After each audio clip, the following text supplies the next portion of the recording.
तो कल से 3 दिन की हड़ताल पर जाने वाले हैं ये सफाई कर्मचारी, क्योंकि इनकी जो मीटिंग रही है वो बेनतीजा रही है। हमारे साथ अपडेट के साथ साहिल रुखाया हमारे संवाददाता जुड़ चुके हैं। साहिल, अगर बात की जाए इस बैठक की तो बेनतीजा रही है। आखिर कौन से ऐसे मुद्दे थे जिन पर सहमति नहीं बन पाई, बात नहीं बन पाई और बात बिगड़ गई कि कल से ऐलान कर दिया हड़ताल का सफाई कर्मचारियों ने? साहिल,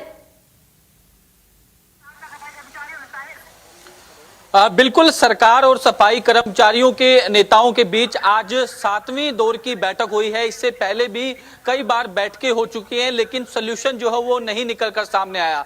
इससे पहले 13 मई को सरकार और सफाई कर्मचारी यूनियन के नेताओं के बीच हरियाणा सिविल सचिवालय में बैठकें हुई थी, जिस पर कई मांगों पर सहमति बनी थी।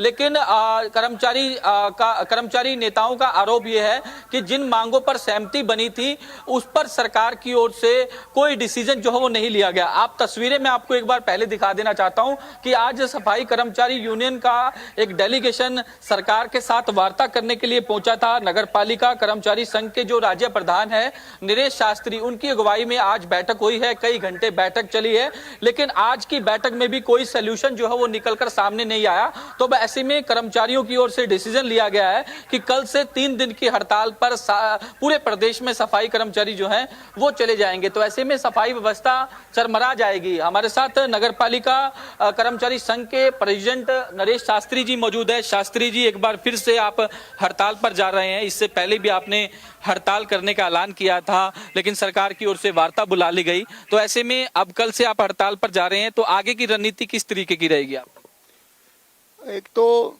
सरकार जो है अपने बात पर पूरा खरा नहीं उतर रही है, और आज जो वार्ता हुई उस वार्ता में सरकार 13 मई के फैसले से पीछे हटती हुई नजर आई।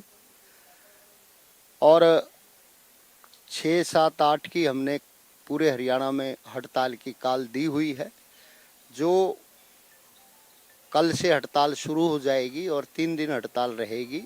8 तारीख को हम एक बार फिर अपनी राज्य कमेटी के नेताओं से विचार विमर्श करके इस हड़ताल पर बातचीत करेंगे और आगे बढ़ाने पर फैसला करेंगे। सर, प्रमुख मांगे क्या है सफाई कर्मचारियों की? क्योंकि आप लगातार मांगों की लंबी फहरिस्त लेके आते हैं, सरकार से कहते हैं कि इन जो मांगों पर जो है वो सहमति जताई जाए, लेकिन सरकार का भी तर्क होता है कि कुछ ऐसी मांगे हैं जिसको पूरा नहीं किया जा सकता टेक्निकल रूप से।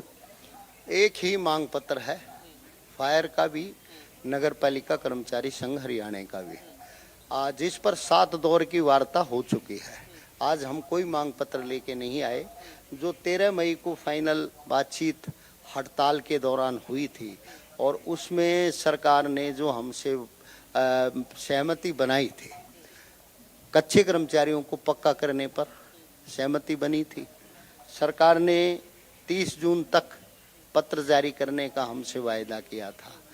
सफाई सीवर का ठेका खत्म करके उनको विभाग के रोल पर करने का फैसला किया था, और जब तक वो विभाग के रोल पर हों तब तक उनको न्यूनतम वेतन 15,220 रुपये बैंक के माध्यम से देंगे।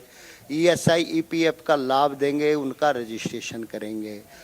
ग्रुप डी ग्रुप सी के कर्मचारियों की तरह भर्ती सीवर सफाई कर्मचारियों के नए पद सृजित और पुराने पद जो खाली हैं उन पर की जाएगी। और इसके अतिरिक्त फायर के जो कर्मचारी हैं उनको जोखिम भत्ता देना, वर्दी भत्ता देना। जो फायर कॉल के दौरान फरीदाबाद फरवरी में आगजनी कांड में 2 हमारे फायर के साथी एक्सपायर हुए थे, उनको 50-50 लाख रुपए उनके परिवार को देना, परिवार के एक सदस्य को पक्की नौकरी देना। और जो छटनी ग्रस्त कर्मचारी हैं, चाहे वो फायर के हैं, चाहे वो सफाई कर्मचारी पालिका परिषद नगर निगम मुख्य रूप से गुरुग्राम के हैं, उनको ड्यूटी पर वापस लेना था। और 17 मांगों पर सहमति थी, जैसे कि सफाई कर्मचारियों को रिटायरमेंट पर, जो भी कच्चे कर्मचारी हैं पालिका परिषद में काम करते हैं ग्रुप सी ग्रुप डी के, उनको 5 लाख रुपया सम्मान राशि रिटायरमेंट पर, डेथ होने पर उनको 30-30 लाख रुपए, ऑन ड्यूटी डेथ एक्सीडेंटल, और वैसे उनको 20 लाख रुपए देने की मांग पर सहमति बनी थी। 17 मांगों पर सहमति थी। तो दमकल विभाग के भी कर्मचारी इस हड़ताल पर शामिल हो रहे हैं, उनकी क्या प्रमुख मांगे हैं? हमारी प्रमुख मांग अभी जैसा कि आपको प्रधान जी ने बताया है कि 16 फरवरी को जो 2 हमारे साथी आग बुझाते हुए वो शहीद हो गए थे, दरअसल उनके साथ और उनके परिवार के साथ जो अन्याय हुआ है उसको लेकर के हम तब से हम संघर्ष के मैदान में हैं। आप ये देखिए कि सरकार जो आज हमारे को सरकार ने ये बात बोली है कि हमें कानूनी दिक्कत है, हम आपको पक्का नहीं कर सकते, जबकि हम आज सरकार के पास हाई कोर्ट का फैसला है 25 जून 2026 का। हाई कोर्ट ने सीधे तौर से यह आदेश जारी किए हैं कि जिस कर्मचारी को 10 साल हो चुके हैं सरकार उसको पॉलिसी बना करके पक्का करे, लेकिन सरकार मानने को राजी नहीं है बिल्कुल भी। और सुप्रीम कोर्ट ने भी ये बात बोल दी है कि कच्चा कर्मचारी जो स्थायी प्रवृत्ति के उसमें काम कर रहा है विभाग में, सरकार उसको पक्का वेतन दे। लेकिन सरकार ये सोचती है कि हम बार बार मीटिंग पर मीटिंग बुला करके हम इनको बहला फुसला लेंगे। हम सरकार को आपके माध्यम से ये कहना चाहते हैं कि ये जो पिछले दिनों हमने 37 दिन की हड़ताल की है फायर के कर्मचारियों ने और 14 दिन की है नगर पालिका ने, हम अपनी पिछली 37 दिन का भी हड़ताल का जो है रिकॉर्ड तोड़ सकते हैं। और जब तक सरकार हमारे कर्मचारियों को, चाहे वो नगर पालिका का कर्मचारी है चाहे फायर का कर्मचारी है, जब तक उनको पक्का नहीं करेगी हम एक कदम भी पीछे हटने को तैयार नहीं है। फरीदाबाद वाले मामले में क्या कुछ डिसाइड हो पाया? सुनने में आया कि जो मुआवजा राशि है आप वो ज्यादा मांग रहे हैं, सरकार कह रही है कि इनको थोड़ा कम किया जाए। किन बातों को लेकर जो है वो अड़चन आ रही है? मैं पहले तो आपके चैनल का धन्यवाद करता हूं। जो आज की मीटिंग हुई है उसमें 13 मई को समझौता था। हमने 1 करोड़ की मांग की थी, लेकिन सरकार के साथ 13 मई को समझौता है कि हम उनको 50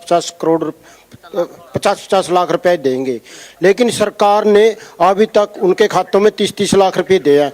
हमने ये कहा जो समझौता है उसको लागू करो, जो 50 लाख की बात हुई थी उनके खातों में 50 लाख रुपए दो, और आगे से कोई भी कर्मचारी अगर कोई गुजर जाता है उसके लिए पॉलिसी बनाए। लेकिन सरकार इससे पीछे हट रही है। और आज भी हमने स्पष्ट तौर से ये कह दिया मंत्री महोदय को, जो विपुल गोयल जी है और कृष्ण बेदी जी, बस जब तक फायर का कर्मचारी 1250 कर्मचारी पक्का नहीं होता तो हड़ताल वापिस नहीं लेंगे। बिल्कुल तमाम कर्मचारी हैं। आपने सुना कि किस तरीके से तमाम मुद्दों को लेकर आज सरकार के साथ वार्ता की गई है और कहा गया है कि इनकी मांगों पर ध्यान दिया जाए, क्योंकि पिछली बार भी जो मीटिंग हुई थी उस पर जो है कई मांगों पर सहमति बनी थी, लेकिन सरकार के साथ जो आज वार्ता हुई है उसके बाद सरकार की ओर से समय मांगा जा रहा है कि आप हमें 30 दिसंबर तक का समय दीजिए, जो आपकी प्रमुख मांगे हैं उस पर जो है इंप्लीमेंट करने का काम किया जाएगा। लेकिन कर्मचारी लगातार यही मांग कर रहे हैं कि जो पिछली बार जो मीटिंग हुई थी उस पर जो समझौता हुआ था उसको तत्काल प्रभाव से लागू किया जाए,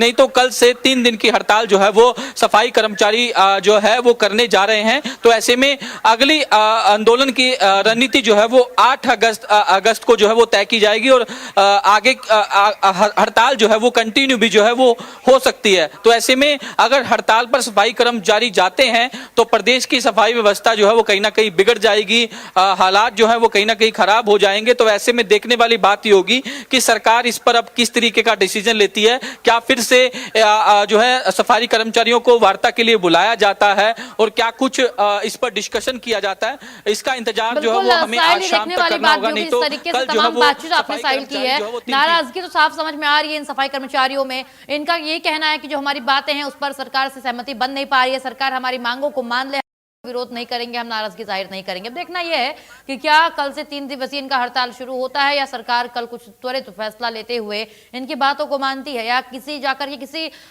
मध्य स्तरीय बातचीत पर इनकी सहमति बनती है। फिलहाल साहिल आपका भी शुक्रिया तमाम बातचीत के लिए और तमाम सफाई कर्मियों से बातचीत करवाने के लिए। चलिए खबरों में आगे बढ़ेंगे और हरियाणा